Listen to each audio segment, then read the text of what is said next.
itu pakai konsultan, kedua tidak pakai konsultan, ketiga kalau dia tidak pakai konsultan kita bagi dua, bayar retribusi ke pemerintah atau non retribusi. Jadi di mana Bu kita tahu bedanya di mana? Biasanya misalnya izin pemadam kebakaran itu nggak perlu retribusi. Kemudian ada izin-izin tertentu yang memang peraturan Pemda terkait. Nah, di luar ini Bu, apakah ada izin-izin lain? Secara aturan sudah tidak ada lagi. Jadi salam properti, saya Rizka Martina, CEO and founder Hekalen. Saat ini saya akan menjawab salah satu komentar di vlog saya. Ada satu vlog berjudul menilai kelayakan lahan untuk developer properti. Nah, di situ ada yang bertanya, Mbak atau Mas Tala mengatakan spill biaya-biaya izin Bu berdasarkan pengalaman. Jadi di sini saya akan membagikan biaya-biaya perizinan berdasarkan pengalaman saya. Kalau kita bicara perizinan, tadi kan spill biaya-biaya perizinan. Jadi tergantung nih yang maju, developernya atas nama pribadi atau atas nama badan usaha. Badan usaha. Nah, ada satu pertanyaan juga di konten yang lain, Bu, apa sih bedanya developer pribadi dengan developer badan usaha? Nah, nanti di vlog selanjutnya juga akan saya bagikan. Sekarang saya hanya membagikan fokus di perizinannya. Jadi kalau namanya pribadi atau badan usaha, pertama pribadi ini pasti ada batasan luasnya. Kemudian kalau badan usaha rata-rata tidak ada batasan luasnya perizinannya. Jadi kalau kita bicara perizinan,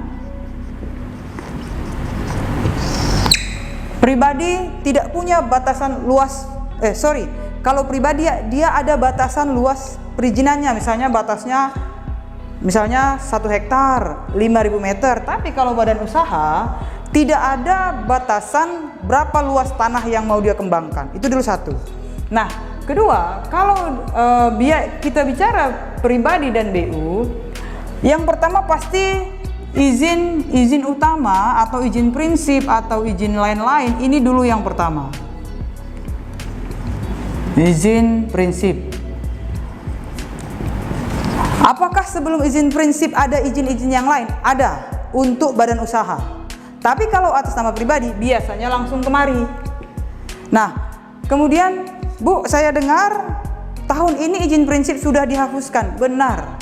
Tahun ini sudah dihapuskan dari tingkat pusat, pemerintah pusat menyampaikan sudah hapus, tapi tergantung pemerintah daerah, tingkat daerah mengeluarkan nggak perdanya mengikuti tingkat pusat tersebut. Nah, kalau pemerintah pusat dan daerah sama-sama menghapus, maka ini tidak digunakan lagi. Nah, setelah izin prinsip, ini yang mau saya sampaikan biaya-biayanya. Satu, perizinan itu ada yang pakai konsultan,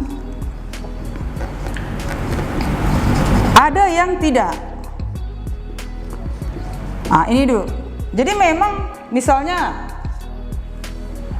kalau dia di bawah 1 hektar, satu proyek saya, kita tahap 1 di bawah 1 hektar itu 9.000-an meter.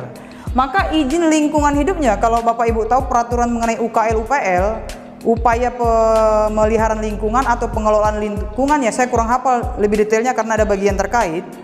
Tetapi saya singkat UKL UPL. Kalau dia pribadi, biasa UKL UPL ini nggak perlu pakai konsultan.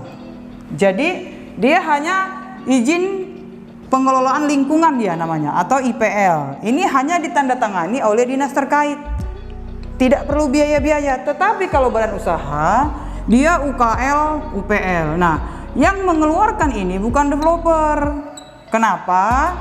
Hasil daripada analisa UKL UPL ini yang mengeluarkan bukan developer, karena developer ini badan usahanya pengembangan properti, sementara UKL UPL ini dia meneliti terhadap pengelolaan lingkungannya, biasanya itu masalah limbah dan lain-lain. Aman nggak di sini diadakan perumahan? Nah, untuk itu harus ada konsultan khusus, bahkan bukan pemerintah daerah sendiri. Pemerintah daerah akan meminta hasil dari konsultan tersebut. Jadi kalau kita bicara UKL UPL, Ini ada biaya konsultannya. Berapa biayanya, Bu? Ini saran saya nih, kalau mau ngurus-ngurus yang pakai konsultan, cek aja misalnya Bapak Ibu di Sumatera Utara kah, Sumatera Barat, Jawa Barat, atau di Sulawesi, Kalimantan, misalnya konsultan UKL, UPL, misalnya Banjarmasin, misalnya tampil 5 konsultan, hubungi 5-5-nya, mana yang paling murah biayanya. Kita bicara biaya kan, ya sudah Bapak Ibu tinggal pilih. Kedua, sorry, di sini konsultan, oke, kemudian kedua, analisis dampak lingkungan, AMDAL. Ada juga namanya AMDAL. Ketiga, ada juga namanya izin lalu lintas, ANDALALIN. Ini analisis dampak lingkungan ANDALALIN ya. Biasa saya juga agak kaku-kaku nih, ANDALALIN. Kemudian dan ada yang lainnya tergantung pemerintah daerah setempat. Kenapa? Karena kalau kita bicara perizinan itu pasti berbeda-beda. Kalau di Bekasi tata ruang namanya Dinas Cipta Karya, misalnya di sana tata ruang namanya Dinas Distarum dan lain-lain, beda-beda. Kenapa? Karena untuk perizinan berlaku otonomi daerah. Jadi, tapi rata-rata UKL, UPL, AMDALALIN, AMDAL, kemudian dan beberapa lah. Intinya Bapak Ibu datang ke Pemda, tanya goal daripada perizinan itu apa sih? PBG yang dulu namanya IMB. Bedanya kalau developer ini PBG-nya bersifat kolektif, bersifat banyak namanya. Jadi Bapak Ibu tinggal datang ke Pemda. Kalau untuk syarat menerbitkan PBG kolektif apa sih? Nah, di atasnya ini sebelum PBG pastinya site plan. Nah, site plan-nya ini nanti disinilah akan kelihatan, di site plan akan kelihatan syarat-syaratnya, apakah izin A, B, C. Nah, dari misalnya kita sampaikan ada 10 perizinan. Sorry ya, ini udah habis uangnya. Ada 10 perizinan. Berapa perizinan yang pakai konsultan? Mana yang tidak? Nah, kalau kita bicara konsultan yang ya, setelah urusan konsultan, yang kedua bagaimana kalau tidak konsultan? Misalnya saya buat TK tidak konsultan. Kalau dia tidak memakai jasa konsultan, berarti ada 2. 1 retribusi, 1 non retribusi, NR saya buat ya. Sorry ya kalau tulisannya agak-agak itu ya. Jadi biaya perizinan kalau kita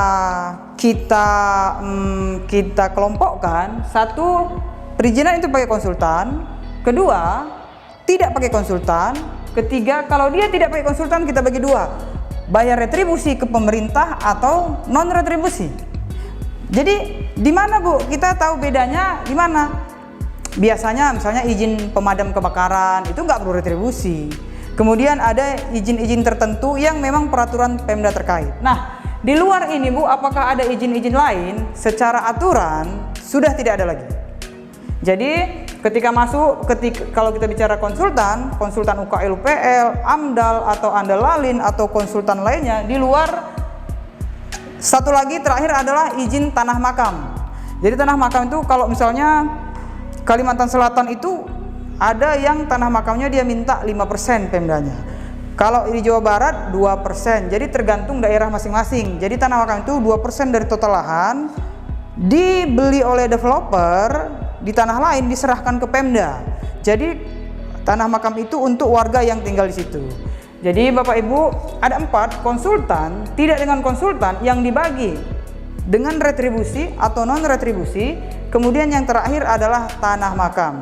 Nah, untuk hal-hal lain yang bersifat teknis, bagaimana percepatannya, bagaimana teknisnya, selalu saya bagikan di workshop saya. Karena kalau di sini pasti kita terbatas dalam hal ruang dan waktu. Nah, untuk jadwal workshop Bapak Ibu bisa buka di link www.rmps.co.id karena yang mengelola juga lebih detailnya ada anggota saya sendiri. Jadi tinggal klik di website www.rmps.co.id.